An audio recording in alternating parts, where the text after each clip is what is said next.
Everyone, आप सभी का स्वागत है मेरे चैनल पे। अगर आपको मेरे चैनल के फैन फिक्शंस और वीडियोस अच्छे लगते हैं तो प्लीज़ मेरे चैनल को सब्सक्राइब ज़रूर कीजिएगा। और अगर आपको मेरे चैनल के फैन फिक्शंस और वीडियो अच्छे लगते हैं, आप डेली आते हैं, तो लाइक भी ज़रूर किया कीजिए। चलिए आज का पार्ट स्टार्ट करते हैं।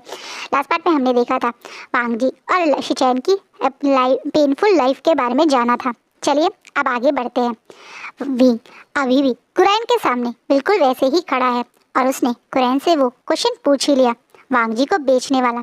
और अभी भी कुरैन किसी सोच में ही था जब विंग अचानक से कुरैन को बिना कुछ रिएक्शन देते देख के अब अपनी जगह से उठ के वो एम्पर स्माइल की बोतल को पकड़ता है और बोलता है, चलिए आप सोचते रहिए क्योंकि मेरे पास तो इतना टाइम नहीं है। मैंने आपकी इस अच्छी ने एक तरीके से शराब को पिया, उसके लिए आपको मैं पैसे तो ज़रूर दूंगा। और ये बोलने के बाद विंग अपनी पॉकेट से उस बड़े से पाउच को निकालता है जिसमें ऊपर तक गोल्ड के सिक्के भरे हुए हैं। उन सिक्कों को देख के जैसे कुरैन अपनी सोच से पूरी तरह से वापस आ जाता है। उसे उस सिक्के देख के जैसे मुंह में राल ही आ गई हो ऐसा हाल हो जाता है। और वो तुरंत एकदम से बोलता है, रुकिए रुकिए रुकिए, ये तो मेरी तरफ से आपके स्वागत का ड्रिंक थी, आप इनके पैसे मत दीजिए।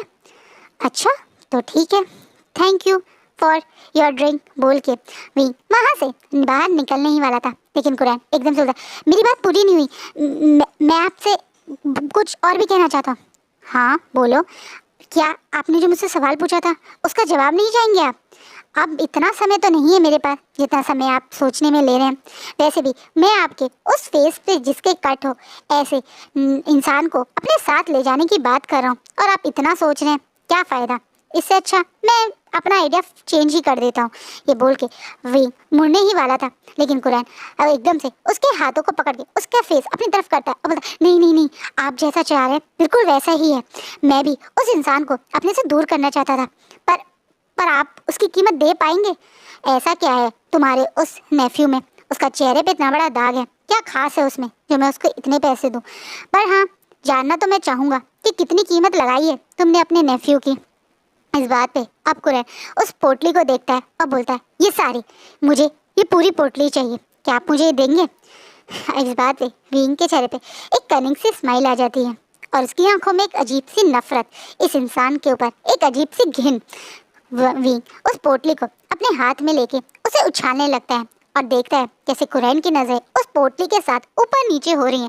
विंग उस पोटली को एकदम से कुरैन की तरफ फेंकता है, जिसे कुरैन एकदम से कैच कर लेता है और विंग बोलता है, ठीक है ले लो, पर मुझे अभी के अभी तुम्हारे नेफ्यू कहाँ है बताओ, और मैं उसे अभी इसी वक्त अपने साथ ले जा रहा हूँ।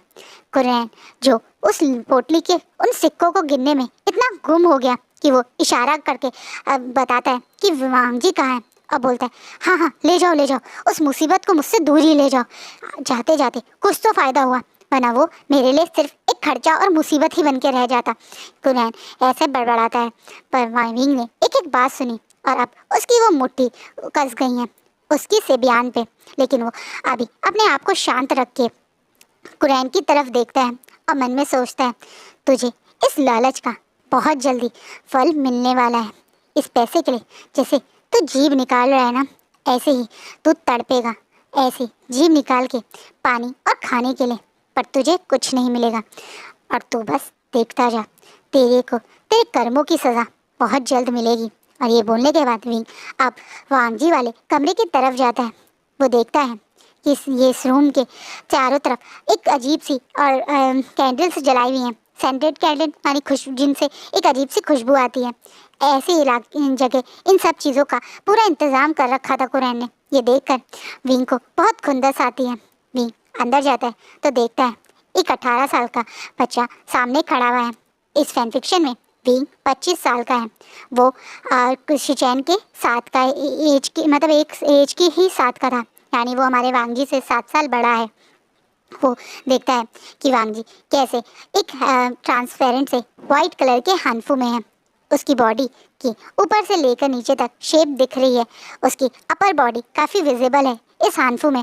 वहीं उसके फेस पे एक बड़ा सा मास्क है, लेकिन उस मास्क में विंग देख सकता है उन आँखों को, उन खूबसूरत आँखों को जो विंग को गुस्से में घूर रही हैं। विंग ने इन आँखों में जैसे देखते ही कहीं गुम हो गया हो। ये आंखें सचमुच में बहुत ज़्यादा ब्यूटीफुल हैं। वहीं वांग जी के सर पे अभी फोरहेड रिबन नहीं है। ये देख के विंग को थोड़ा सा दुख होता है, क्योंकि उसे याद है जब वो शिचैन से मिला था। विंग और शिचैन एक टाइम पे बहुत अच्छे दोस्त थे। जब विंग जियांग्स के साथ रहता था तब वो शिचैन से मिलता था, यानी विंग से शिचैन पहली बार 12 साल की उम्र में मिला था। विंग और शिचैन एक दूसरे के ऑलमोस्ट बेस्ट फ्रेंड जैसे थे। जब शिचैन गुम हुआ था तो विंग को उस बारे में पता चला था। उसने शिचैन को ढूंढने की बहुत कोशिश की थी, लेकिन उसे शिचैन नहीं मिला था। उसे वांगजी भी याद था। वो छोटा सा वांगजी अपने भाई के साथ कई बार विंग को दिखता था, लेकिन वांगजी बचपन से ही एक शर्मीला और घबराने वाला बच्चा था, तो उसने कभी भी विंग से बात नहीं की थी। वो हमेशा अपने भाई के पैर के पीछे छुपा रहता था। लेकिन विंग को वो क्यूट सा वांगजी तब भी बहुत प्यारा लगता था। लेकिन वो उस समय भी वांगजी से ज़्यादा बात नहीं कर पाता था, क्योंकि वांगजी रुकता ही नहीं था। वो हमेशा अपनी मदर और अपने भाई के अलावा कभी किसी के पास जाता ही नहीं था। इसी कारण जब भी विंग उसके भाई के आसपास आता था तो डर के वहाँ से भाग जाता था अपनी मदर के पास। इसलिए शायद वांगजी को तो विंग का चेहरा नहीं याद है, लेकिन विंग को वो छोटा वांगजी याद है, शिचैन याद है, और शिचैन की वो हालत याद है।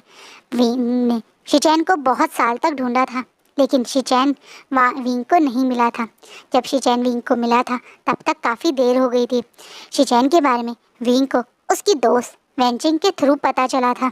जब वेंचिंग ने विंग को बताया था कि शिचैन शायद एक लैंड फैमिली का मेंबर है, क्योंकि वेंचिंग ने शिचैन के हानफू के अंदर उसका वो फोरहेड रिबन देख लिया था, जिस रिबन को शिचैन सबसे छुपा के अपने हानफू में रखता था, अपने माँ बाप की आखिरी निशानी की तरह।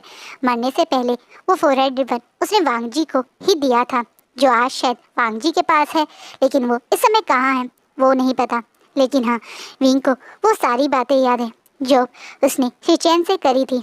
हाँ, पिछले 1 साल से शिचैन और विंग एक दूसरे से मिल रहे हैं, लेकिन इसके बारे में शिचैन ने किसी को नहीं बताया था। उसका एक अलग कारण था, क्योंकि कहीं ना कहीं शिचैन कुछ ऐसा कर रहा था जिसके बारे में वो अपने अंकल या अपने भाई को नहीं बताना चाहता था। उसे डर था कि वो अगर वांगजी को बताएगा तो वांगजी खतरे में ना आ जाए, और वो क्या कारण था वो आपको आगे पता चलेगा। लेकिन अभी विंग को शिचैन की वो आखिरी बात याद है। वो बात जब शिचैन आखिरी बार विंग से मिला था, जब शिचैन ने वांगजी से विंग से वादा किया था कि वो वांगजी का ध्यान रखे। वो जानता था कि उसके मरने के बाद उसके अंकल अपनी हरकतों से बाज नहीं आएंगे। इसी कारण उसने वांगजी के लिए विंग से वादा किया था कि वो हर हालत में उसके भाई को बचाए। जैसे ही शिचैन की मौत की खबर विंग तक पहुंची, वो तुरंत वांगजी को ढूंढने यहाँ पहुंच गया। और उसकी किस्मत अच्छी थी कि किसी और के वांगजी को छूने या वांगजी के पास पहुंचने से पहले वो यहाँ आ गया। और आज वो अब वांगजी को ऐसे कपड़ों में ऐसी हालत में देख के मन में बहुत अपसेट होता है। वो बहुत ज़्यादा अपसेट होता है, लेकिन वो अपनी ही सोच में था। पर इससे पहले वो कुछ कहता या करता, वांगजी जो बहुत ज़्यादा गुस्से में था, वो एकदम से अपने हाथ से वो एक तरह से नाइफ लेके विंग पे अटैक कर देता है। विंग सोच में ज़रूर था, लेकिन वो बहुत ज़्यादा स्ट्रॉन्ग कल्टिवेटर है, इसलिए वो एकदम से वांगजी के उस अटैक को पकड़ लेता है। वो जोर से वांगजी का हाथ पकड़ लेता है। अब वांगजी और विंग एक दूसरे को घूर रहे हैं। वांगजी के हाथ को विंग ने गुस्से पकड़ा हुआ है, और वांगजी पूरे गुस्से में पूरी ताकत से विंग को मारने की कोशिश कर रहा है, जिसके कारण विंग के चेहरे पे एक हल्की सी स्माइल आ जाती है और बोलता है, सचमुच में तुम तो बहुत कमज़ोर हो, इतनी ताकत लगा रहे हो, लेकिन उसके बावजूद भी तुम मेरे हाथ को हिला भी नहीं पा रहे हो। इस बात पे वांगजी को और गुस्सा आता है, और वो और ज़ोर से विंग की तरफ अटैक करता है। इस बार वो अपने पैर का भी यूज़ करता है, जिससे वो विंग के उस प्राइवेट पार्ट को ऑलमोस्ट हिट ही करने वाला था, लेकिन विंग तुरंत अपने दूसरे हाथ से उसे रोक लेता है और जोर से धक्का मारता है। अरे ये तुम क्या कर रहे हो? अरे इस चीज़ का ध्यान रखो भाई, इसे अभी कुछ हो जाता तो, और मुझे कुछ हो जाता तो। इतने हाथ पैर क्यों चला रहे हो? जंगली बिल्ली क्यों बन रहे हो? मैं तुम्हारी मदद के लिए आया हूँ यहाँ पे। अचानक से मदद का नाम सुन के वांगजी को और गुस्सा आता है और बोलता है, मुझे पता है तुम किस तरह की मदद की बात करो, मुझे तुम जैसे इंसान के बारे में अच्छे से पता है, पर एक बात याद रखो, मुझे छूने के बारे में सोचना भी मत। इससे पहले तुम मुझे छुओ, मैं खुद को ही ख़त्म कर दूंगा, वांग जी, क्योंकि उसे लगता है कि ये इस कल्टीवेटर बहुत स्ट्रांग है। शायद वो बहुत कोशिश भी कर रहा था, तब भी इस कल्टीवेटर को वो हिला भी नहीं पाया। तो इसलिए अब वो उस नाइफ को तुरंत अपने गले पे रख देता है, जिससे विंग बहुत ज़्यादा घबरा जाता है। विंग जो भी स्माइल करके वांग जी से बात कर रहा था, वो डर के एकदम से अपनी जगह से आगे आके वांग जी के हाथ से वो नाइफ पकड़ लेता है और घुमा के वांग जी को उल्टा पकड़ लेता है। अब वांग जी की बैक और विंग की चेस्ट से हिट करी है। वहीं विंग ने वांग जी को पीछे से बहुत स्ट्रांगली होल्ड करा हुआ है, उसके नाइफ को उससे दूर करके उसे पकड़ा हुआ है और बोलता है, ये तुम क्या कर रहे हो? ऐसा करने की सोचना भी मत। अपने आप को अगर तुमने हार्म करने की कोशिश की ना, तो तुम देखना मैं क्या करूँगा। सबसे पहले तो अपने आप को और अपने गुस्से को थोड़ा शांत करो। तुम्हें आइडिया नहीं है मैं कौन हूँ। अब मैं तुम्हारा नया मास्टर हूँ। तुम्हारे अंकल ने मुझे तुम्हें सेल कर दिया है। अभी के अभी अपने ये कपड़े बदलो और जो सामान पैक करना है करो, क्योंकि मैं तुम्हें यहाँ से अब अपने घर ले जा रहा हूँ। जिससे वांग जी अब बहुत ज़्यादा घबरा जाता है और ज़ोर से विंग से खुद को फ्री करते हुए चीखते हुए बोलता है, मैं ऐसा नहीं करूँगा, मैं तुम्हारे साथ कहीं नहीं जाऊँगा। और गुस्से में वो अभी भी कोशिश कर रहा है कि वो विंग की पकड़ से छोड़ सके, लेकिन विंग वांग जी से बहुत स्ट्रांग है और वो विंग को मतलब वांग जी को इतनी जल्दी तो नहीं छोड़ सकता, क्योंकि अभी भी इस जंगली बिल्ली के हाथ में वो नाइफ है, जिससे हो सकता है वो इस पे अटैक कर दे या खुद पे ही अटैक कर ले। इसलिए बेचारा वांग जी तुरंत वांग जी के हाथ से पहले तो वो नाइफ को अपने हाथ में लेता है और दोबारा फिर वांग जी को गुस्से में उसके बेड पे धक्का देता है और तुरंत उसके ऊपर आ जाता है और गुस्से में उसे घूरने लगता है।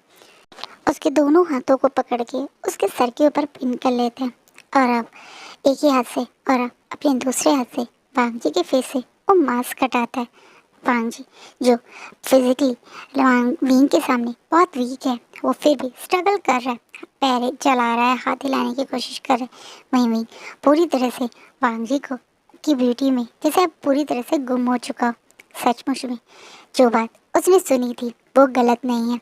ये लैन लोग बहुत ज़्यादा अट्रैक्टिव और ब्यूटीफुल है और सचमुच में कहीं ना कहीं से चैन का इसके लिए का परेशान होना बनता था। आज विंग खुद ये रियलाइज़ करता है। अब वो बिल्कुल वांग जी के चेहरे के पास आता है और धीरे से बोलता है, तुम चाहते हो कि मैं तुम्हें यहीं इसी वक्त मार्क कर दूँ? तुम चाहते हो कि मैं अभी इस वक्त तुम्हारी वर्जिनिटी तुमसे छीन लूँ या तुम्हारे साथ वो सब करूँ जो तुम्हारे अंकल यहाँ पे आने वाले हर पर्सन से तुम्हारे साथ करवाना चाहते हैं? नहीं ना, तो तुम्हें चांस मिल रहा है। अभी इसी वक्त अपना सामान पैक करो। मैं तुम्हारे साथ ये सब करने में इंटरेस्टेड नहीं हूँ, तो तुम सेफ हो। और ये बात बोलने के बाद विंग अब वांग जी को छोड़ के खड़ा हो जाता है और अपना हाथ फुट ठीक करने लगता है और फिर से बोलता है, और हाँ, तुम्हें जो सामान अपने साथ लेना है ले लो, क्योंकि मेरे पास ज़्यादा समय नहीं है। मैं जल्द से जल्द यहाँ से जाना चाहता हूँ, क्योंकि जल्दी यहाँ कोई आने वाला है। और ये बोलने के बाद वहाँ विंग उस रूम से बाहर आके कुरैन की तरफ देखता है कि कुरैन क्या कर रहा है। वहीं कुरैन अब तक वही काम कर रहा है, यानी पैसे गिनने का, जो उसको लग रहा है कि बेस्ट काम है इस समय। अब वांग जी उस रूम से बाहर आता है अपने हाथ में एक छोटी सी पोटली लेके, और अब आप पहले वाली तरह उसने कोई रिवेलिंग से या अजीब से हानफू नहीं पहने हुए। आप उसके नॉर्मल हानफू हैं। ये हानफू लाइट ब्लू कलर के हैं, बहुत सिंपल से हानफू, पर वांग जी इनमें भी बहुत ज़्यादा अट्रैक्टिव लग रहा है।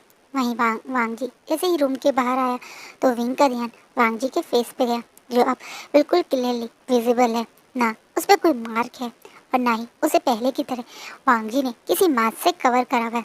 ये देख के विंग को पता नहीं क्यों एक अजीब सी जेलसी होती है। उसे लगता है कि उस जैसे इस पर्सन के फेस को किसी और को नहीं देखना चाहिए। इसी कारण अब विंग अपना मास्क, जो उसका हैवी सा सिल्वर कलर का मास्क है, जो अधिकतर वो यूज़ करता है, वो उसे वांग जी के फेस पे लगाने लगता है। जिसे वांग जी पहले तो घबरा के थोड़ा पीछे हो जाता है, लेकिन विंग के जब देखता है कि वो उसके फेस को कवर कर रहा है तो वो ज़्यादा रिएक्ट नहीं करता। वहीं वहाँ कुरैन तो पूरी तरह से पैसों को गिनने में बिजी था, उसका ध्यान तो वांग जी की तरफ था ही नहीं। अब विंग और वहाँ मतलब विंग वांग जी का हाथ पकड़ के कुरैन के सामने आता है। वहीं कुरैन देखता है कि सामने वांग जी खड़ा है लेकिन उसे थोड़ा अजीब लगता है क्योंकि आज जहाँ उसके फेस पे राइट साइड पे एक बड़ा सा मार्क था वो उसे दिख नहीं रहा है। उसके आधे से ज़्यादा फेस वैसे तो इस बड़े से विंग के मास्क की वजह से कवर है, लेकिन कुरैन कुछ ज़्यादा बोल नहीं पाता, बस प्रोसेस ही करता रह जाता है। तभी भी वो जब देखता है कि वो ज़्यादा वांग जी को घूम रहा है तो उसके बिल्कुल सामने आता है और बोलता है, मेरे ख्याल से अब मेरा काम यहाँ ख़त्म होता है। आज के बाद तुम्हारा इससे कोई मतलब नहीं है, इस चीज़ को याद रखना, ठीक है। और ये बोलने के बाद वी जैसे कुरैन की बिना कोई बात सुने वांग जी को लेके वहाँ से निकल जाता है। वहीं वांग जी अभी कुछ समझ नहीं पा रहा, क्या उसे खुश होना चाहिए या उसे दुखी होना चाहिए। खुश होना चाहिए क्योंकि वो हमेशा से इस बड़े से घटिया से कॉटेज से बाहर निकलना चाहता था, पर वो आज खुश क्यों नहीं है क्योंकि वो हमेशा इस कॉटेज से बाहर ऐसे अकेले अपने ब्रदर के बिना नहीं निकलना चाहता था। वो चाहता था कि यहाँ से वो अपने ब्रदर के साथ निकले। सच्चाई में तो ये है कि वो चाहता था कि यहाँ से वो अपने ब्रदर को फ्री करे। वो हमेशा इस चीज़ के लिए विश करता था। उसे उम्मीद नहीं थी कि उसकी विश इस तरीके से बदल जाएगी। उसके ब्रदर यहाँ से इस तरह से फ्री होंगे, एक डेड बॉडी की तरह। वो चाहता था कि वो और उसका ब्रदर एक हैप्पी लाइफ बिताए, एक नॉर्मल लाइफ जो हर कोई इमेजिन करता है। लेकिन उसके ब्रदर और उसने तो पिछले 10 साल एक जेल बिताई है, एक हेल बिताई है, जिसमें उसने अपने ब्रदर की चीख और दुख देखा है। वहीं अपने ब्रदर को उसके लिए स्ट्रगल करते हुए देखा है। उसे सबसे ज़्यादा नाराज़गी और गुस्सा अपने ऊपर ही था क्योंकि उसे लगता था सिचैन के साथ जो कुछ हुआ है उसके कारण वो है। कहीं ना कहीं वांग जी अपने ब्रदर की हालत के लिए खुद को इतना जिम्मेदार मानने लगा था कि वो अपने आप से ही नफरत करने लगा था। लेकिन अब उसके ब्रदर के जाने के बाद उसे आज बहुत अकेलापन लग रहा है। अपने भाई का वो प्यार, अपने भाई की वो साथ रहने की वार्मनेस उसे आज मिस हो रही है। वो अब सर नीचे करके बस विंग के पीछे पीछे जा रहा है। इस विंग उससे हाइट में का बड़ा है, बिल्ड में उससे थोड़ा चौड़ा है, यानी एक अच्छा लंबा चौड़ा इंसान है। वहीं भी एक कमज़ोर सा वांग जी एक कमज़ोर सा 18 साल का बच्चा है जिसने शायद बाहर की दुनिया देखी ही नहीं। एक दो बार वो बाहर शॉपिंग करने या कुछ सामान लेने भी गया है तो अपने भाई के साथ ही जाता था या कुरैन के साथ जाता था, जहाँ लोग उसे देख के अजीब अजीब से मुंह बनाते थे क्योंकि उसके फेस पे वो बड़ा सा गंदा सा मार्क था जो अभी नहीं है। लेकिन उसे इन चीज़ों से कोई फ़र्क नहीं पड़ता था। उसे फ़र्क पड़ता था तो एक नॉर्मल लाइफ, एक फ्री लाइफ के लिए। लेकिन वो लाइफ क्या अभी भी है उसके पास? क्या अभी भी वो एक आज़ादी वाली ज़िंदगी जिएगा?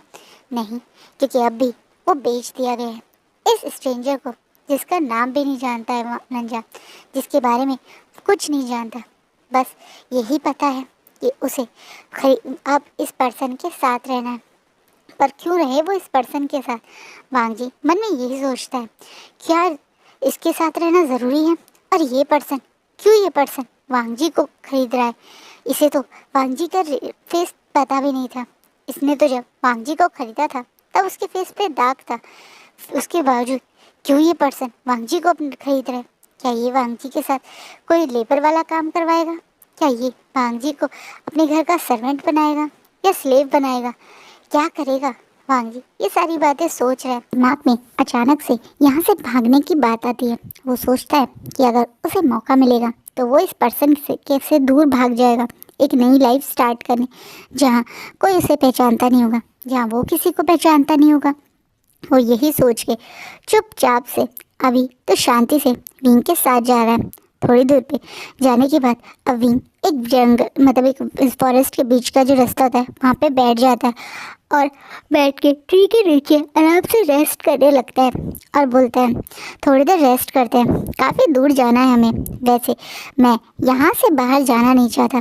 मैं चाहता हूँ कि सुबह हम दोबारा से तुम्हारे अंकल के कॉटेज में जाएं। तुम्हें भी तो देखना चाहिए क्या प्लान करके गए हैं तुम्हारे ब्रदर तुम्हारे अंकल के लिए। अचानक से अपने ब्रदर की बात इस पर्सन के मुंह से सुन के वांग जी जो कुछ भागने की प्लान कर रहा था वो एकदम से रुक जाता है और विंग की तरफ देखने लगता है। तुम मेरे गगा को जानते थे? अब इस बात पे विंग जो अंगड़ाई ले रहा है आराम से ट्री के नीचे बैठा है, वो इशारा करके पहले वांग जी को बैठने के लिए कहता है, लेकिन वांग जी उसके इस इशारे पे कुछ ना रिएक्ट करके अभी भी विंग की तरफ देख रहा है अपने वही कोल्ड ऑरा वाले फेस के साथ। हाँ, वांग जी विंग दोबारा से इशारे में वांग जी को बैठने के लिए कहता है, लेकिन वांग जी उसकी बात ना रिएक्ट करके गुस्से में बोलता है, मुझे नहीं बैठना है, पहले मुझे ये बताओ तुम मेरे गगा को जानते हो? तब बताऊंगा जब तुम आराम से मेरे पास बैठ के रेस्ट करोगे।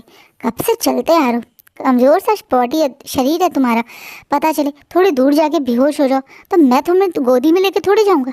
आराम से बैठो, थोड़ा रेस्ट करो, बात करेंगे, बताऊंगा मैं तुम्हें सब कुछ, पहले यहाँ आके आराम से बैठो।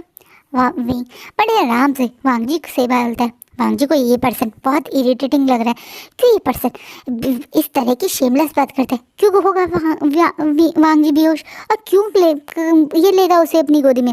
वांग जी कोई लड़की थोड़ी है जो ब्राइडल स्टाइल में उठाएगा, नहीं, वो कोई बेहोश नहीं होगा। वो दिखने में ज़रूर कमज़ोर है पर इतना कमज़ोर भी नहीं है कि थोड़ी दूर ना चल सके, इसलिए वो अब गुस्से विंग की तरफ हाँ देख घूर घूर के देखने लगता है। इस बात पे अब विंग को हंसी आ जाती। वैसे एक बात बोलूं, तुम इतने गुस्से में क्यों घूरते हो, एकदम जंगली बिल्ली की तरह मुझे नोचने और मुझ पर अटैक करने की तैयारी में हो ऐसे लगते हो। अरे आराम से बैठो, बहुत बड़ी बात है और बहुत लंबी बात है, खड़े खड़े सुनोगे तो थक जाओगे। तुम जानना चाहते हो ना कि मैं तुम्हारे गगा को कैसे जानता हूँ, इसलिए इशारे में कह रहा हूँ, इसलिए शांति से कह रहा हूँ, बैठो और मेरी बात सुनो। अब वांग जी जो बिल्कुल बैठने के मूड में तो नहीं था, लेकिन ऑप्शन नहीं है, बैठ जाता है और घुर घुर के अब इस पर्सन को देखता है। कैसे जानते हो तुम मेरे गगा को? अब हुई ना बात, अब मैं तुम्हारे सारे सवालों का जवाब दूंगा। वो क्या है ना, मैं तुम्हारे गगा से एक बार मिला था, इसलिए मुझे पता है। तुम मेरे गगा से मिले थे? क्या तुम भी उस कॉटेज में आए थे? पर मैंने तुम्हें कभी वहाँ नहीं देखा। अब वांग जी दूसरा क्वेश्चन होता है, वैसे मैंने तो जितना सुना था तुम तो ज़्यादा बोलते नहीं हो, पर जब से तुम मेरे साथ आए हो तब से एक के बाद एक सवालों पे सवाल पूछ रहे हो। अब मैं नहीं कोई जवाब देना चाहता, अब मैं थक गया हूँ। हाँ वैसे ये बात तुम सही कह रहे हो, मैं कॉटेज में आया नहीं था, पर अभी मैं तुम्हारे भाई से कब मुझे बताने का मन नहीं है क्योंकि मुझे बहुत नींद आ रही है। ये बोल के विंग अंगड़ाई लेता हुआ, थोड़ी सी उबासी लेता हुआ वहीं आँख बंद करके लेट जाता है, जिससे वांग जी को इस इंसान पर बहुत गुस्सा आता है। वांग जी इस इंसान पे बहुत फ्रस्ट्रेटिंग फील करता है, ये कुछ बताता ही नहीं, पहेली बनाता है और ऐसी अजीब अजीब सी हरकतें करता है। इसलिए वांग जी अब गुस्से में थोड़ी देर ऐसे ही बैठा रहता है, लेकिन जब वो देखता है कि विंग की आँख सचमुच में लग गई है, अब विंग सचमुच में सो गया है, तो वांग जी को जैसे कि ये गोल्डन मौका लगता है, एक अपॉर्चुनिटी लगती है यहाँ से भागने की। वो जल्दी से उठ के थोड़ी सी दूर जाता है, पर सडनली उसे रियलाइज़ होता है इसकी कलाई जैसे किसी ने बांधी है, किसी धागे से या किसी रोप से। वांग जी ये देखिए अचानक से अपनी कलाई की तरफ देखते हैं और देखते हैं एक नीले रंग की चमकने वाली इनविजिबल रोप की तरह उसका हाथ इस स्ट्रेंजर के हाथ में बंधा हुआ है। इस सोते हुए स्ट्रेंजर के हाथ जो उसने अपने सर के मतलब पीछे लगाए हुए हैं सोने के लिए, जैसे वो रेस्ट कर रहा, उस हाथ से ये रस्सी बंधी हुई है।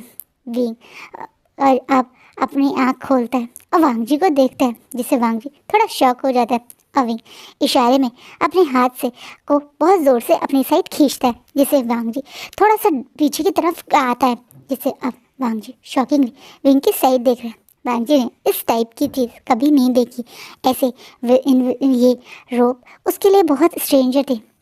विंग ज़ोर से अपना हाथ ज़ोर से खींचता है, जिससे वांग जी जो काफ़ी दूर खड़ा हुआ था वो अचानक से पीछे की तरफ बहुत फोर्स से आता है और धड़ाम करके विंग की लैप में ही गिर जाता है। और बड़ी बड़ी आंखों से वो विंग को देख रहा है और वांग जी को देखता है और स्माइल करने लगता है। ऐसे कुछ भी कहो, ये स्ट्रेंजर की स्माइल सचमुच बहुत ज़्यादा क्यूट है। वांग जी को रियलाइज़ होता है। अब विंग स्माइल करते बोलता है, लिटिल लैन कहाँ भाग रहे थे तुम? अब तो मुझसे कहीं नहीं भाग सकते। तुम्हें क्या लगा मैं सो गया था तो तुम्हें मौका मिल गया मुझसे भागने का? नहीं, अब तो तुम मेरे साथ बंध गए हो, कहीं भाग नहीं सकते हो। और ये बोल के विंग स्माइल करते हुए वांग जी को देखने लगता है। वहीं वांग जी इस अनकंफर्टेबल पोजीशन में इस पर्सन को ऐसे स्माइल करते हुए उसे घूरते हुए देखकर थोड़ा सा अनकंफर्टेबल और हो जाता है और अब वो जल्दी से विंग की लैब से उठ के साइड में बैठ जाता है और बिल्कुल शांति से एक लोटस पोजीशन में बैठ के अपनी आंख बंद कर लेता है, जैसे उसे इस स्ट्रेंजर से, इस शेमलेस पर्सन से और कोई बात नहीं करनी है। वहीं विंग वांगी को ऐसी हरकत करते देख के जोर जोर से हंसते हुए दोबारा से अपने पैरों को सीधा करके अपनी कमर को ट्रे से सपोर्ट लेके पहले की तरह अपने मतलब हाथों को अपने सर के पीछे रख के आँख बंद करके बैठ जाता है। वांगी को समझ नहीं आ रहा ये पर्सन इसे क्यों यहाँ जंगल में ऐसे अंधेरे में बैठा रखा है। ये पर्सन अगर सचमुच में वांगी के साथ कुछ करना चाहता था तो ये कर सकता था। तो ये वांगी इस बात से तो श्योर है कि ये पर्सन उसके साथ इस टाइप की चीज़ें तो नहीं करना चाहता, यानी उसको ये साथ कोई सेक्सुअल नीड्स या अकेले पूरी तो नहीं करना चाहता। लेकिन इस पर्सन का दिमाग में है क्या, ये उसके गगा को भी जानता है। पहली चीज़। दूसरी चीज़, क्या सोचा है उसके गगा ने उसके अंकल के लिए, वांगजी जिसके लिए ये पर्सन यहाँ वांगजी को वेट करवा रहा है। वांगजी इन सारी बातों को सोच रहा था और सोचते सोचते उसे कब नींद आ जाती है उसे पता ही नहीं चलता।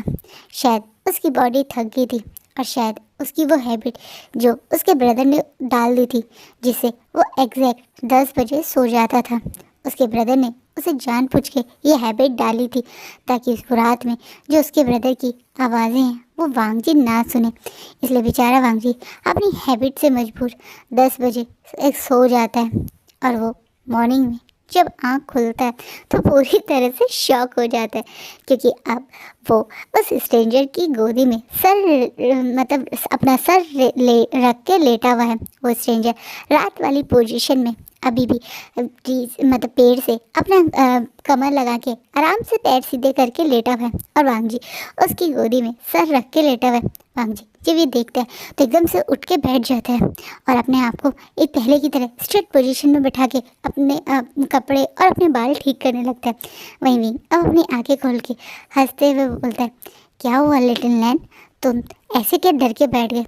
पूरी रात तुम मेरी पैरों पे सोए हो, पूरी रात तुमने मेरे पैरों को अपना तकिया समझ के यूज़ किया है और अब सुबह ऐसे सीधे होकर सिंपल बन के बैठ गए। एक बार थैंक यू नहीं बोल सकते थे मुझे? धन्यवाद बोलने में क्या जाता है? एक तरीके से वांगजी को थोड़ा टीजिंग वे में विंग बोलता है। अब विंग को तरफ घूरते हुए वांगजी थैंक यू बोलता है, जिससे विंग को हल्की सी हंसी आ जाती। अरे बाप रे बाप, ऐसा थैंक यू? ये तो मेरी लाइफ का पहला थैंक यू है जिसमें थैंक यू बोलने वाला मुँह से तो थैंक यू बोल रहा है और आंखों से सीधा मारने की तैयारी कर रहा है।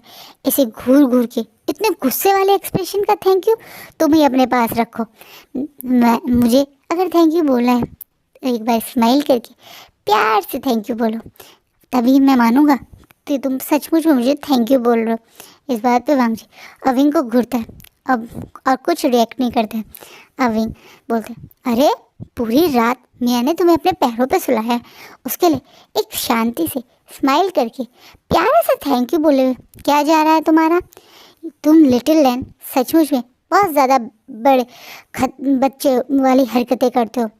एक थैंक यू बोलने में क्या प्रॉब्लम है? बोलो थैंक यू। अब वांगजी की इस विंग की इस टीजिंग से वांगजी थोड़ा इरिटेट होता है, पर फिर भी अपने आप को थोड़ा नॉर्मल करके धीरे से थैंक यू बोलता है बिना विंग की तरफ देख के।